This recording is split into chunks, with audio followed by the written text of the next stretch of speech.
Funding for Current Conversations is provided by University of Oklahoma President's Office, University of Oklahoma Outreach, and World Literature Today.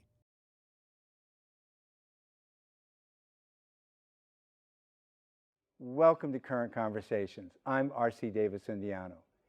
Today we're going to be talking about policing and the conceptual frameworks that police departments follow as they go about the work of protecting the community.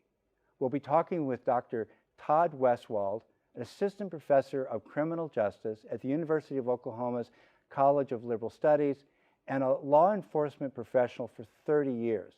For the last 8 of those years, he was police chief in Broken Arrow, Oklahoma.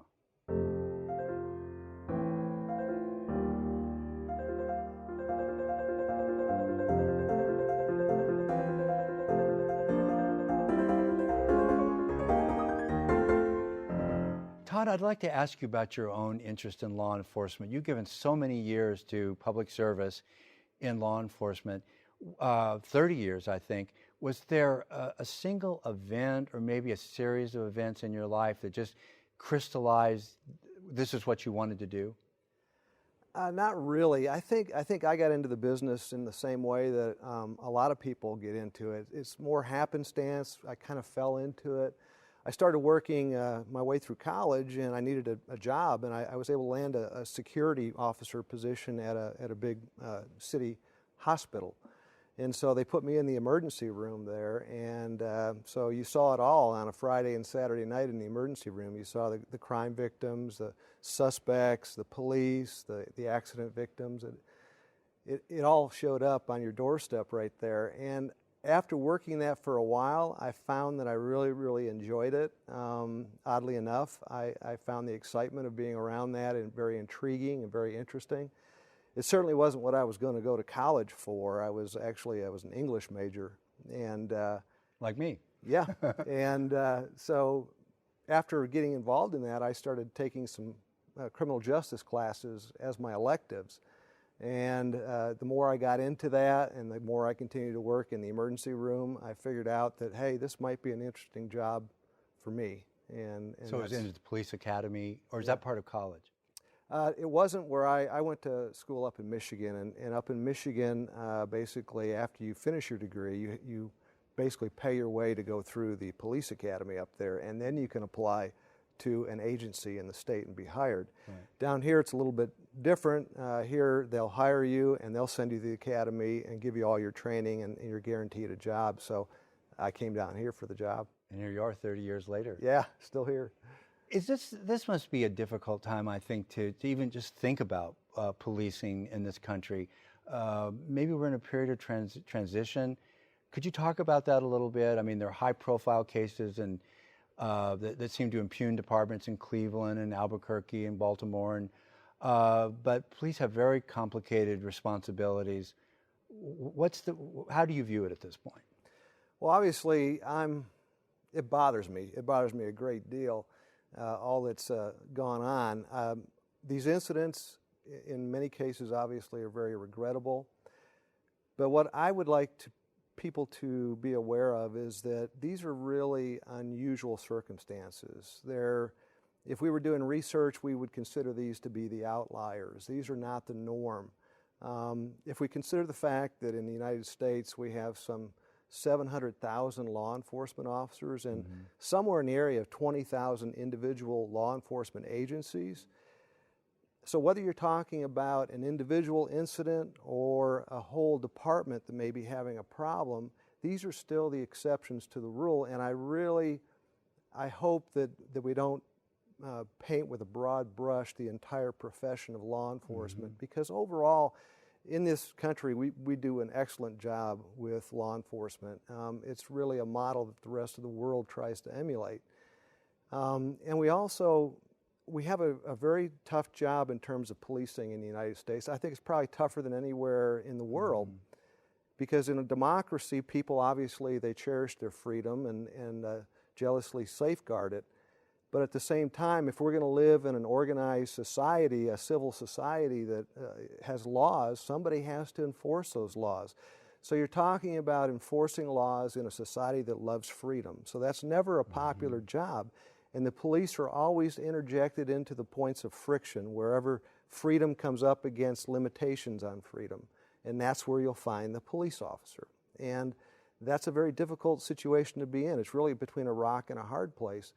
And to find that officers sometimes make mistakes, I think is understandable. It's to be expected. And in connection with that, the other thing I'd like to point out is, as best we can, and as good a training and as well equipped as we can make our police officers, they're human beings. They're not automatons, and they're going to make missteps. They're going to, lose it from time to time. They're going to make poor choices. They're going to misperceive what's going on. And I think we have to be very careful about being ready to hang them for every mistake that they make. So that is a preface to what I would say is, yes, there are some issues in policing, and I think we are striving to improve, but we've got a little ways to go. It would seem like, in some ways, like an impossible job, because I think there are social currents that have to do with economics and civil rights and so on that really have to do with the culture right now, being in transition. It seems like the police get kind of stuck out there as the proxies because they're available. They, in some distant way, represent the establishment, and that seems to draw a lot on them that I don't know any human being could really negotiate very well. That's tough. I agree. It's, in policing, police officers understand that they are the go-to person when people don't know who else to go to. It doesn't matter what the problem is, whether it's a broken water line at your home, or a domestic disturbance, or an armed robbery at a convenience store. They're going to call the police because they're on 24/7. They always make house calls. They always show up. And when you don't know who else to call, you dial 911. So that's a lot of responsibility. That's a lot of responsibility, a great deal of responsibility. And if you consider that every day, 24/7, police officers are on duty in this country, and there are literally tens of thousands of police interactions with citizens from every type of community in this country, and most of those go off without incident. The officers conduct themselves professionally. You don't hear about the good ones. With restraint, but that isn't news. You don't hear about that. What you hear about are those incidents that go bad and that make news, frankly. I still keep thinking about that element of people having a kind of emotional connection to a policeman that can go either way. Doctors, lawyers, they stand for something in the culture. Probably the strongest draw, though, is to a policeman, where people have very negative, very positive responses. Have nothing to do with that policeman. It just has to do with authority. I want to talk to you about conceptual frameworks in policing, because I know that this is something you focus on a lot. Let me throw something out at you, and you can respond. I remember as a kid watching Dragnet on TV. It was probably in the 60s, I guess, and it seems like it went away and came back several times. And I remember Sergeant Friday. It just left a huge impression on me. I was a big fan of the show, being just a little kind of tight-lipped. I remember Harry Morgan, who was later on MASH, was the other policeman, and the perps being kind of unsavory all the time. They weren't very pleasant people. And am I talking about a sort of configuration that maybe had something real to do with policing during that time? Yeah, I think at the time, I watched that show too when I was a kid all the time. Great show. I loved Joe Friday and the interaction between the main characters on that show. But yeah, they had a definite standoffishness from the people that they were interacting with, and it didn't matter whether it was the crime victims or the suspects. Mm-hmm. There was a certain separation that they placed between themselves and the people they were interacting with. One of Joe's favorite refrains was, "The facts, ma'am, just the facts." In other words, give me the facts and I'll solve the case for you. That whole mentality probably sprung out of the what we would call the professional era of policing, and it was a time in which the police were working very hard to develop a code of ethics, established policies and procedures, uniformity both in appearance and behavior, close police oversight, autocratic sort of management approaches. And there was also the period of time when we saw some technological innovations that came into it, like the first police radios in the cars, because before that they used to use the call box on the street corner. So they had to get out of the car, and walk the street in order to call in a crime or whatever. So is that new to about the 50s and the 60s, where a patrolman in a car has a radio? In the 30s and 40s, there were some innovative police chiefs, August Vollmer and O.W. Wilson among them, that really brought some of the new technologies and saw the opportunity to apply that to crime. And so the police adopted those. They had radio calls, they were assigned to districts, and all of a sudden, prior to that, police officers were walking a beat primarily. Now they were placed in motorized vehicles with radios. They were interfaced with the headquarters. What were they responding to, so that this, I think you're calling it professionalization of the police during mid-century?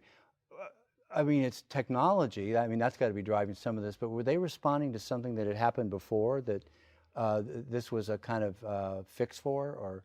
Yes. The era of policing prior to the professional era is often referred to as the political era, and that was a time of Tammany Hall and a lot of political interference in police agencies around the country. The police really allowed themselves to be co-opted by the politicians and used for political ends.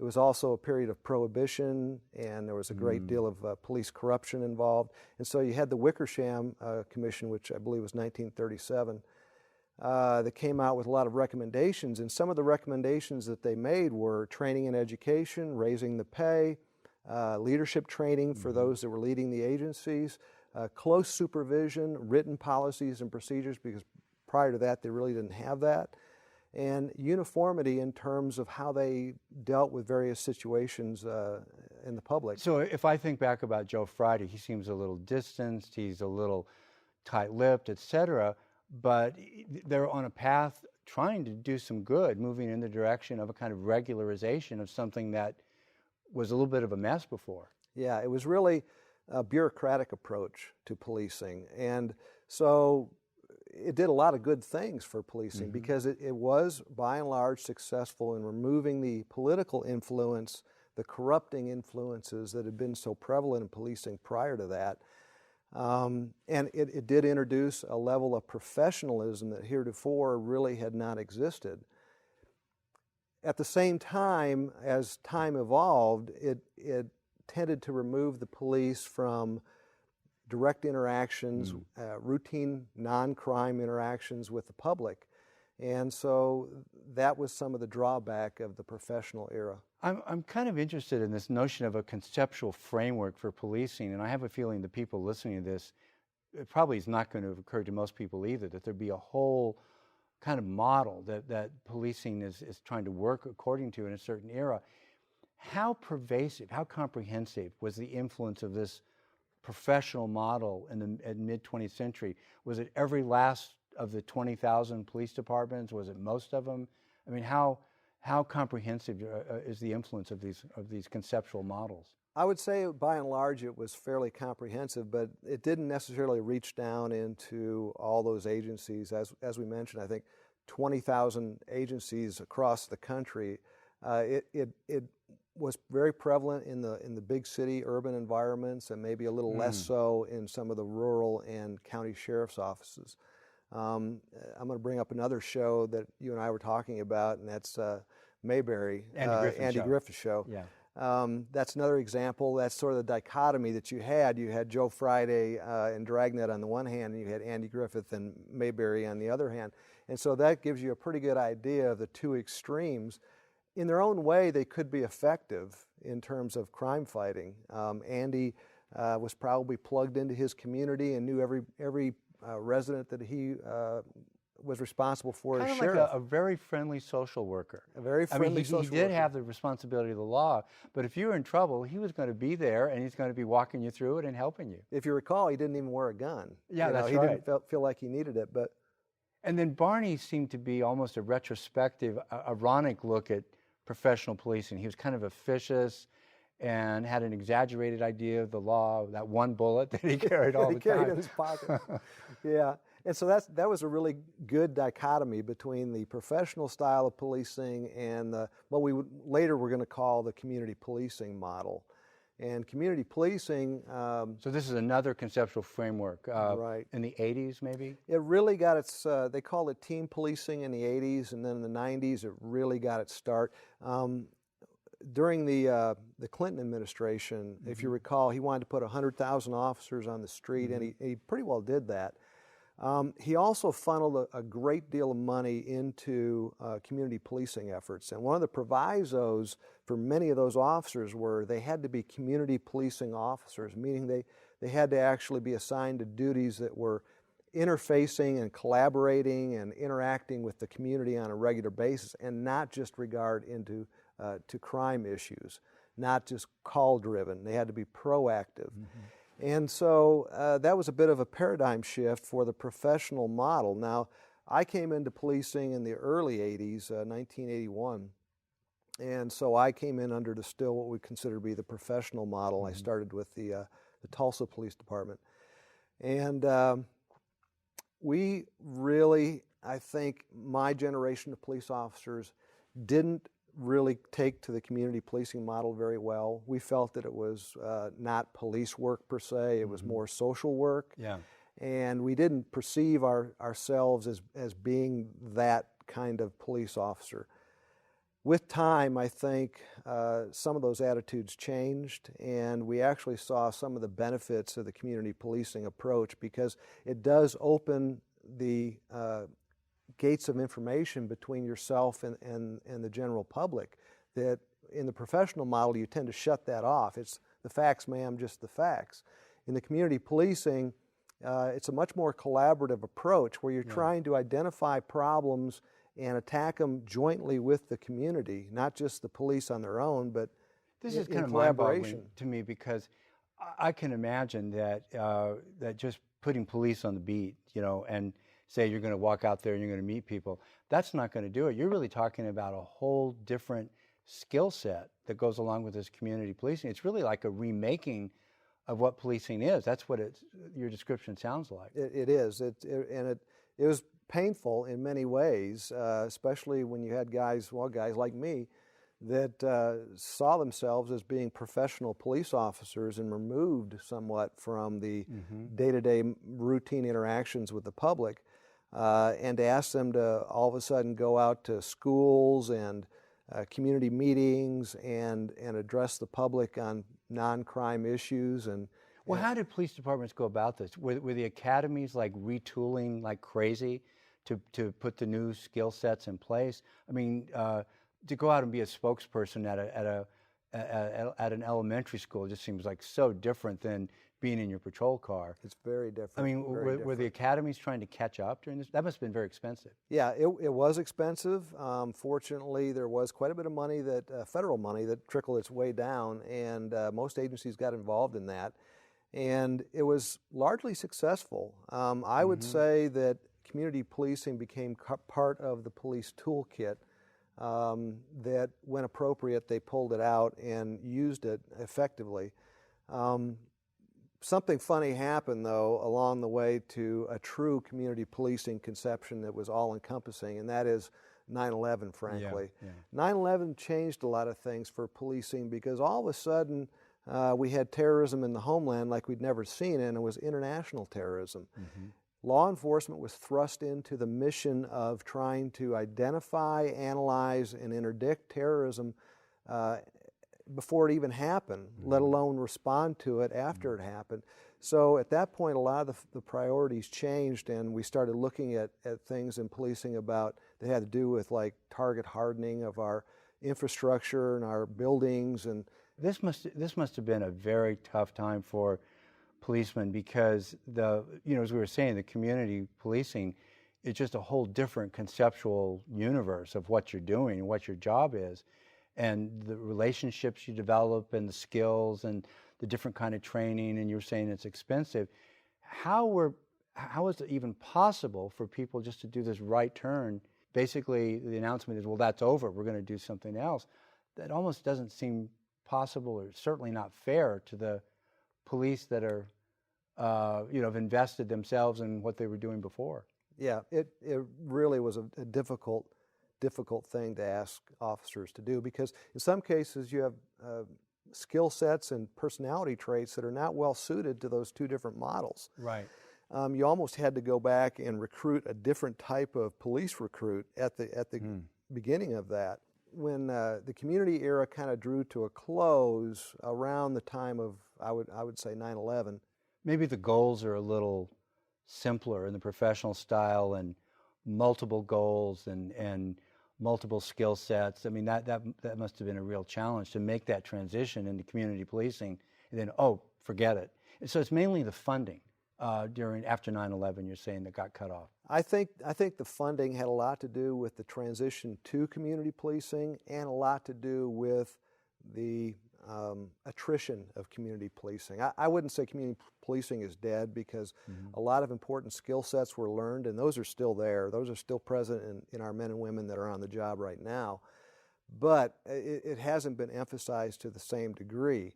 Now that's changing again, and this brings me back to where you mentioned that, are we at a crux of a change in policing? And I think we definitely are. I think that the high-profile cases, the situations where you have entire departments that are being taken to court by the Department of Justice over their policing practices, I think this is having a very real impact on people that are on the job right now. And a lot of police leaders are talking today about a new professionalism, a professionalism that's far more encompassing than that mid-century. Let me throw something out at you. As I've encountered the new professionalism from somewhere around 2001, I guess, to the present, I keep seeing four words: accountability, legitimacy, innovation, and national coherence. Is that still an operative kind of recipe for this new professionalism? And can you unpack those a little bit? I think that's a good umbrella conceptualization of what some of the dialogue is right now among police leaders. When we talk about accountability, obviously we all know what we're talking about when we talk about accountability, but how is that going to play out exactly? Well, for instance, I think we're going to see a much greater use of video cameras on every officer for every interaction that they have with the public now. I don't think we can really argue against that anymore. I know that officers, nobody wants to be videotaped 24/7, obviously, but I think it's just a reality that it is something that's going to have to come to pass, because in many people's minds in this country, they've lost an element of trust for their police. And so that trust is absolutely crucial to the effectiveness of law enforcement, and whatever has to be done to regain that trust, I think, will be done. In a few places, I've read that accountability is actually, in many departments, being accountable for the crime rate itself, as if you can go out there and, transform the culture. I'm the police commissioner, and I want to see your neighborhood. I want to see the crime drop. That's pretty ambitious. Yeah, they've experimented quite a bit with that in New York City under William Bratton with the CompStat program, and basically he was holding his district commanders accountable for crime in their districts, and if they didn't, do the right kinds of things in order to counteract it, then they themselves could find themselves demoted or wow, that's asking disciplined. a lot. That is asking a lot, especially when there's so much that's completely beyond the control of the police. And so there's, in some ways, there's many elements that feel that went too far with it, but that's part of that accountability. And also we're in a time of still, even now, fiscal austerity. And so accounting for tax dollars and how we spend our resources is a major... People want a lot of services, but they don't want to pay for it. That's right. I want to get through these others. Legitimacy, what is that? Well, and I would go back to the community policing for that. Basically, the police take their legitimacy for what they do day in and day out from the community, from the people. Community policing was based on a lot of principles by Sir Robert Peel during the 1800s, who was an originator of the London Metropolitan Police. And he used to say that the people are the police and the police are the people. In other words, there is no separation between the police and the public. So when a crime occurs, it's a joint collaborative effort to correct that issue and to bring the persons responsible to justice and try to mend the harm that's been done. And so that's the whole idea of the legitimacy, meaning that the public has to have that trust and confidence in the police and feel that they are part of keeping the peace in a civil society. Going back to the issue you raised about the lack of trust with some police departments around the country. Innovativeness, does it just have to do with technique and technology? Innovation, it's a big challenge today. The technology changes constantly, and from a police standpoint, learning how to harness that technology and the information that drives it is a real challenge. How do we use that most effectively? Mass media, a lot of these high-profile cases we're talking about wouldn't have existed 20 or 30 years ago because we didn't have a mass media in the same way. Use of technology in terms of those body cameras and the latest stuff, drones. Recently we had a flood here in Norman, and I saw the OUPD use a drone to survey some of the damage that was done. I thought that was an amazing use of technology. So is the national coherence, is that just getting everybody on the same page as far as the conceptual model framework? Yeah, it really is. And that comes around because we're talking about 20,000 different agencies that in some cases are a little bit different. And so trying to get to those best practices, those nationally validated, research-validated practices that everybody should be using is a real challenge. And bringing some cohesion to that is part of developing that professionalism. Well, we've got a lot going on in this area, and it's all very important stuff. Thank you so much for being here. All right, my pleasure. I'm so glad that you could be with us. Join us next time for more current conversation. Thank you for watching.